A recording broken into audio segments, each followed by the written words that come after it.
I was 32 when they handed me the brass nameplate and moved me into the corner office with the narrow window that looked over the loading dock. It wasn't much of a view, just a line of trucks backing in before sunrise and men in reflective vests yelling over diesel noise. But I remember standing there that first morning with my coffee and thinking I had finally done it. I had become the kind of person my father respected. He used to say a man proves himself by being dependable, and all through my 20s I took that sentence like scripture. So when they gave me more responsibility, I didn't just feel promoted. I felt chosen. Back then I thought being good meant being useful. If the company needed a weekend, I gave them the weekend. If someone else dropped the ball, I caught it. If a manager quit, I absorbed the work. When they said they needed a steady hand, I took that as a compliment and not a warning. I didn't notice how often good really meant available. I didn't notice because I was being rewarded in all the ways that look important when you're young. Better title, better parking spot, better watch on my wrist, more people saying my name in meetings. I mistook visibility for value. The first crack in that story came on a Thursday night in October. My wife had made a reservation at a little Italian place near the river for our anniversary. I remember because she wore the green dress I liked, and because I was still at my desk at 7:12, staring at a spreadsheet that should have gone out 2 hours earlier. My boss leaned into my doorway and said, "I know you'll handle it." He smiled when he said it, like he was praising me. I called my wife and told her I'd be late again. She was quiet for a second, then said, "Okay, we'll wait." She said "we," and that was the part that should have pierced me. She had already included disappointment as a family event. At the time, I told myself that was adulthood. Sacrifice now, stability later. I believed good employee and good husband were on the same road, and I was simply farther along in one lane than the other. What I understand now is that I had started trading the parts of my life that did not send me performance reviews. The company could measure my output, so I fed it. The people I loved just absorbed the cost in silence. I didn't hear the bill arriving yet, but that Thursday was when the meter started running. I walked out of that office after midnight, tie loose, and told myself this was temporary. I was building a life, I said. I didn't realize I was also building a habit, one that would keep asking for more long after I stopped noticing what it was taking. I was proud, tired, and already disappearing without knowing it. By 36, my days had settled into a rhythm so tight there was no room left inside it.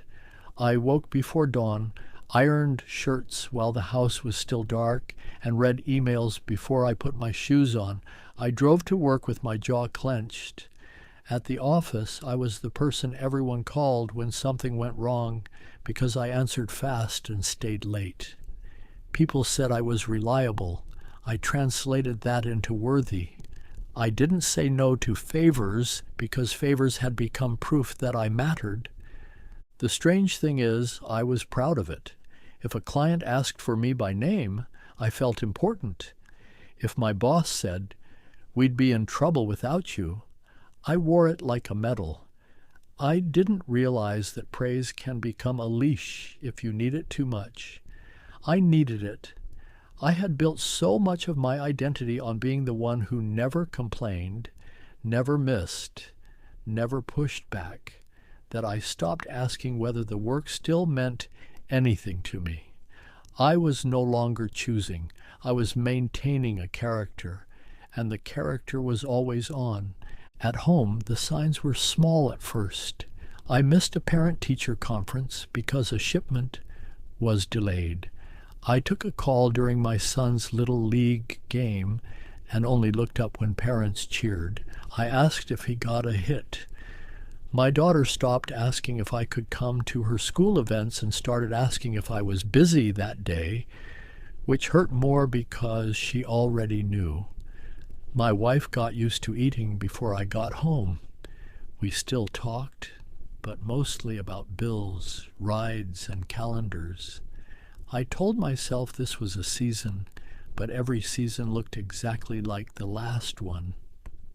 The moment I should have understood came in a Monday meeting. I had spent the entire weekend rebuilding a presentation after another department missed their numbers.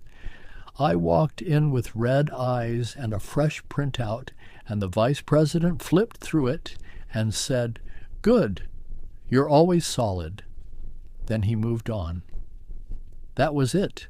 No acknowledgement of the weekend, no conversation about why this had become my problem. Just confirmation that my sacrifice was now baked into the plan. What I believed then was that if I kept proving myself, eventually someone would see the full cost and make it worth it. What I understand now is that organizations rarely protect the person who keeps over-delivering. They adjust around that person. They build expectations on top of sacrifice and call it reliability. I had spent years teaching them what they could take from me. The worst part was not that they took it. The worst part was that I kept offering it because being needed felt like proof I mattered. I went home that night and still answered emails in the driveway before I walked inside. That was the pattern by then. Win approval at work, then drag the leftovers of myself into the house and call it responsibility. I was 41 when my doctor told me my blood pressure was not a little high, but lifestyle high. He said it gently, like he'd had this conversation with men like me 100 times. I sat on the exam table in a pressed shirt and expensive shoes while he asked about sleep, headaches, and whether I exercised. I gave him the answers I gave everyone. Work is busy. It'll slow down after this quarter. I'm fine. He nodded in that professional way that says he knows you are not fine and also knows you are not ready to hear it. I didn't change much after that visit. I bought a pill organizer and downloaded a step app. For about 10 days, I walked around the building after lunch. Then a major account threatened to leave, and every small promise I made to myself got pushed to the edge again. I worked late for 3 straight weeks, lived on coffee, and started waking up at 3 a.m. with my mind already sprinting. I would lie there solving problems no one had asked me to solve yet, like I could think my way into rest. At the office, people still called me dependable. They also started calling me intense, but in that joking way coworkers use when they want to tell the truth politely. I snapped at a young analyst over a formatting error, then spent an hour fixing it myself because I didn't trust anyone else to finish on time. I was becoming the kind of manager I used to complain about, always rushing, always carrying invisible panic, always acting like every task was an emergency. I told myself it was leadership. It was fear wearing a tie.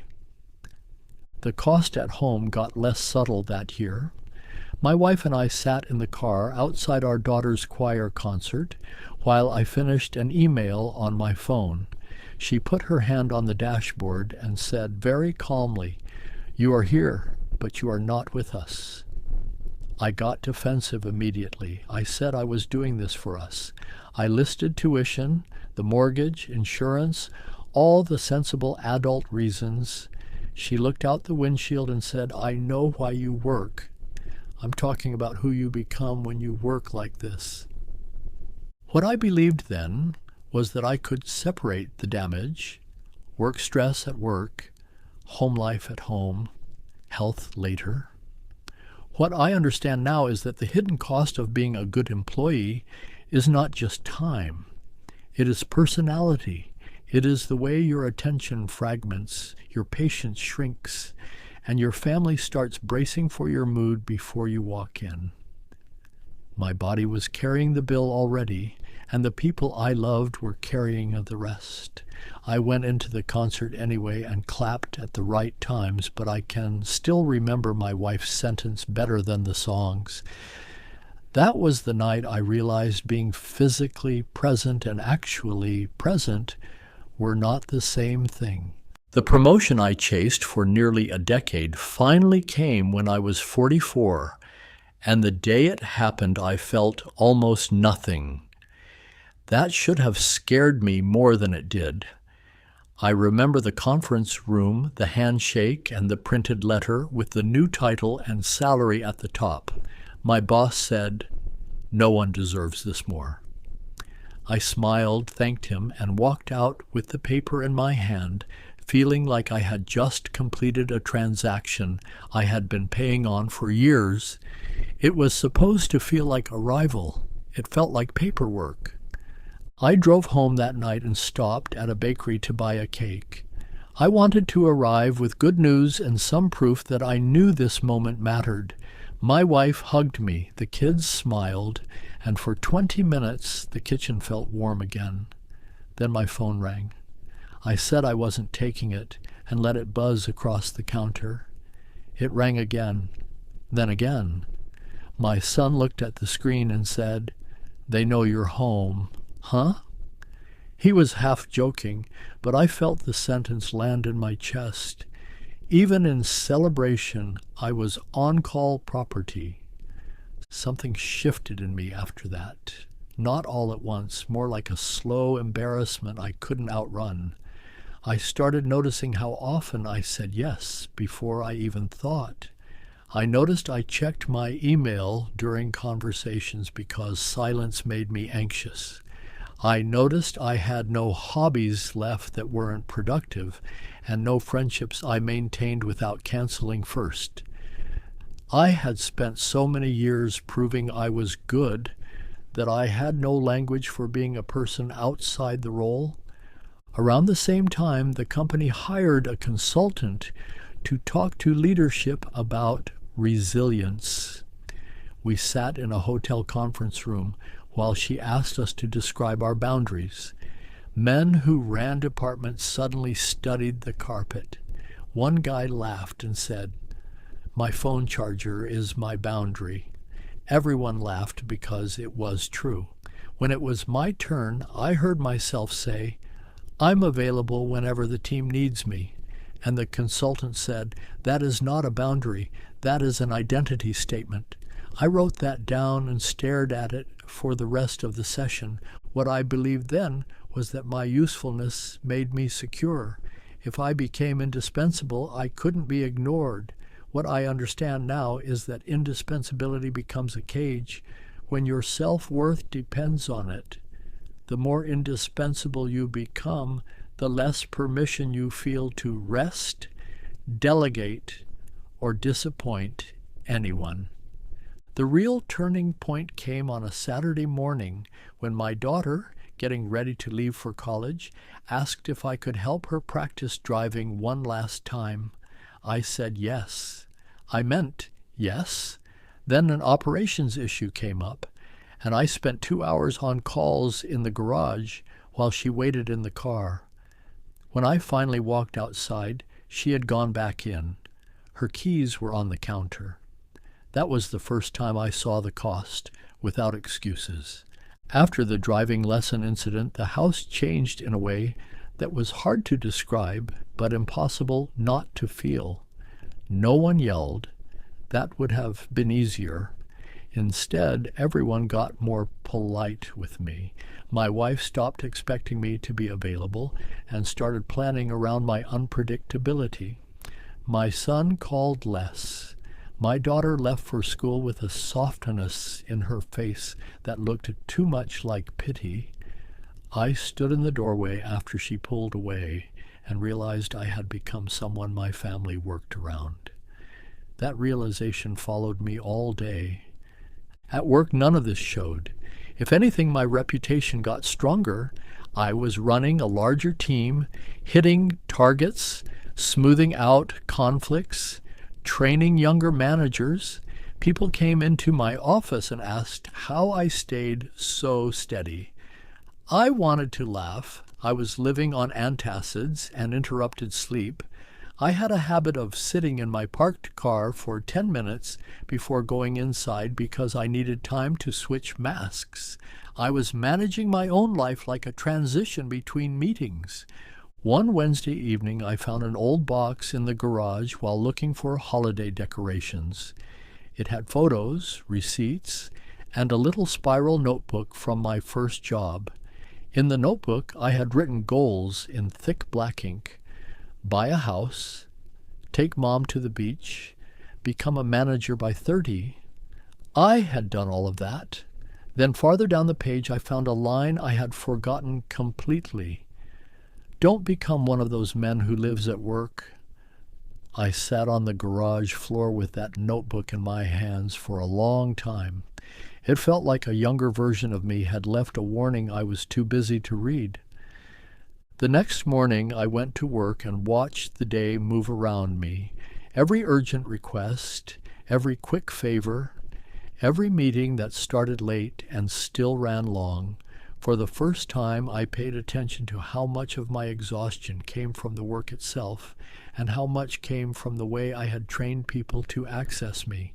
The hidden cost wasn't only what the company asked, it was what I never stopped offering. I answered messages instantly. I fixed problems no one asked me to fix.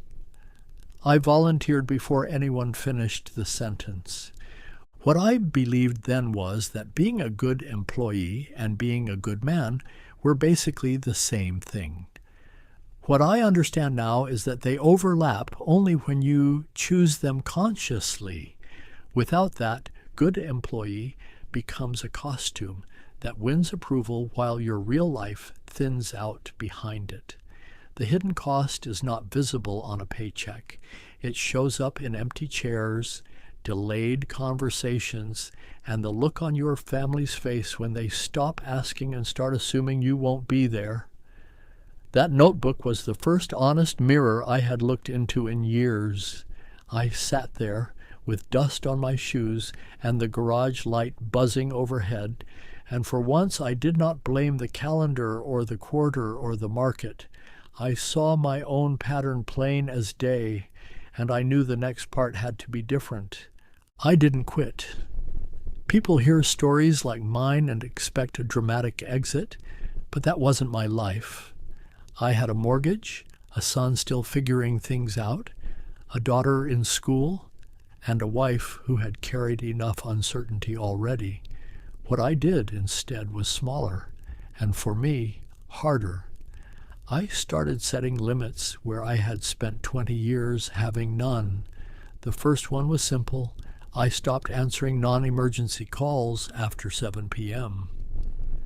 The first night I did it, I sat in the living room and stared at my phone like it was a smoke alarm I wasn't allowed to silence. Nothing collapsed. That shocked me more than I'd like to admit. A problem came in. Someone else handled it. Another issue waited until morning and was still solvable.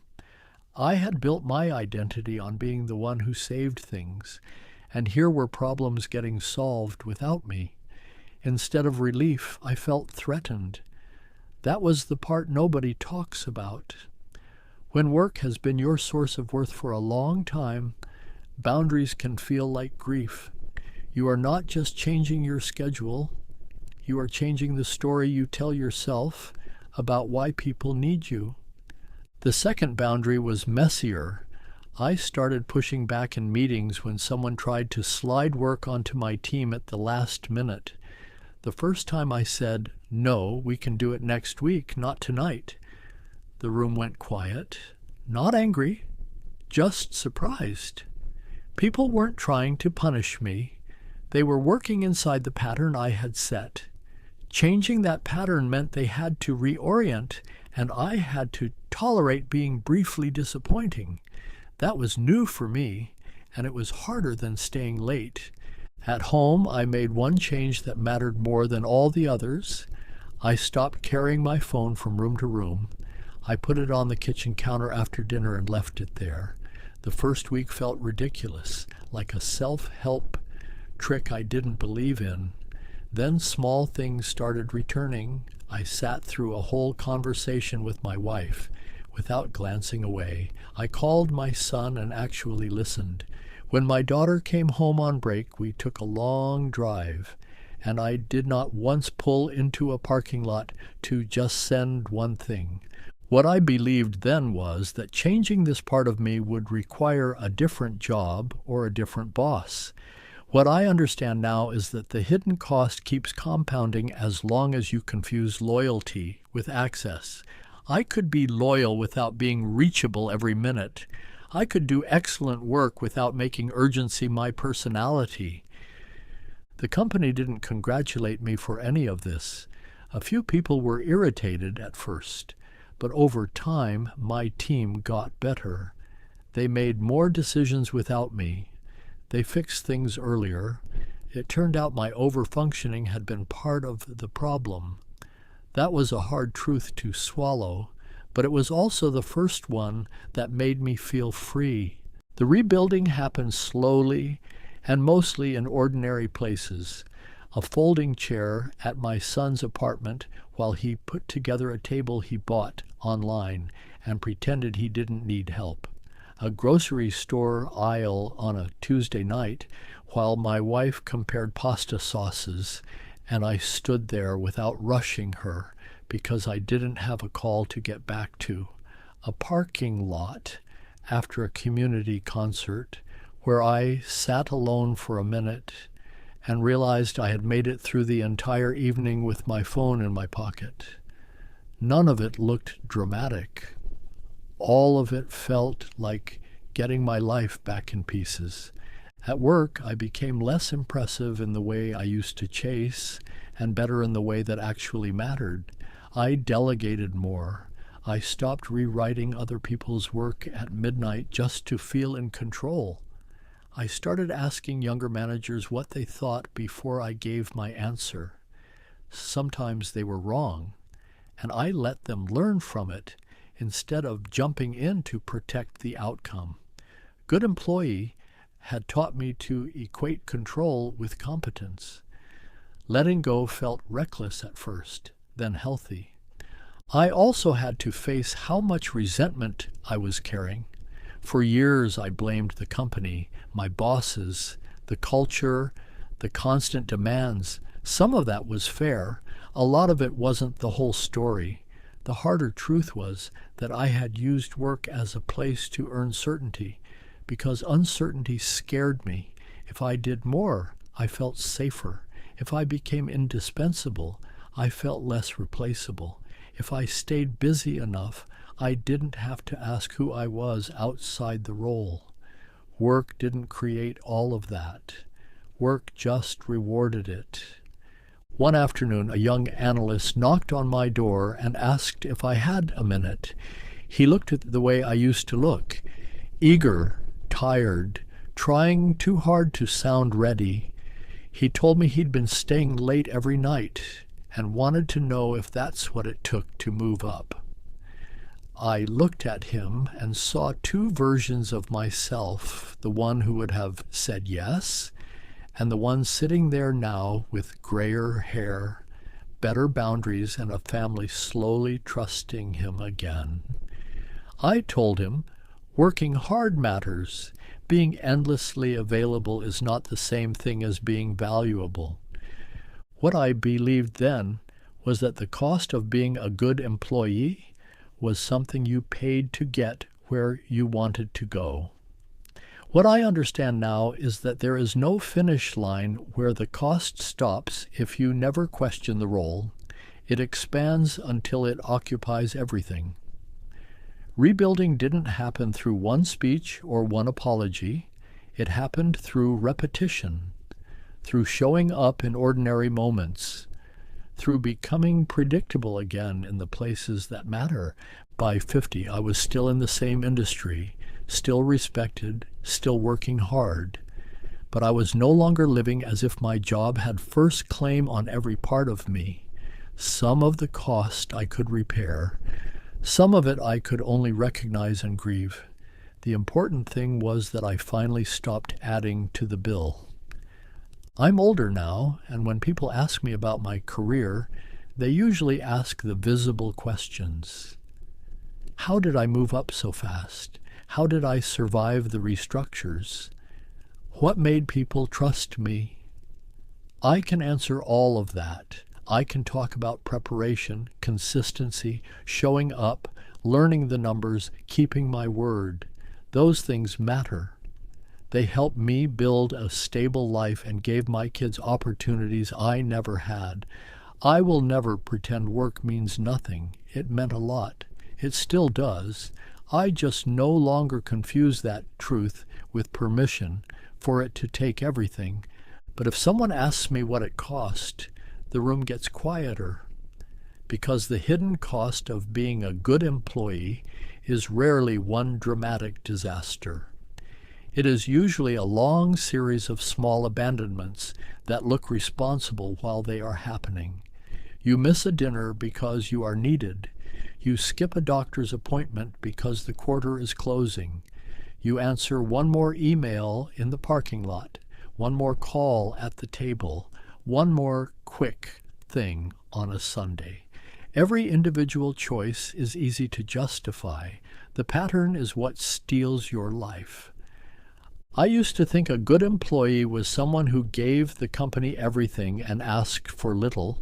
Now I think a good employee is someone who does excellent work without surrendering the rest of his life to prove it. Someone who can be counted on and still be present at home.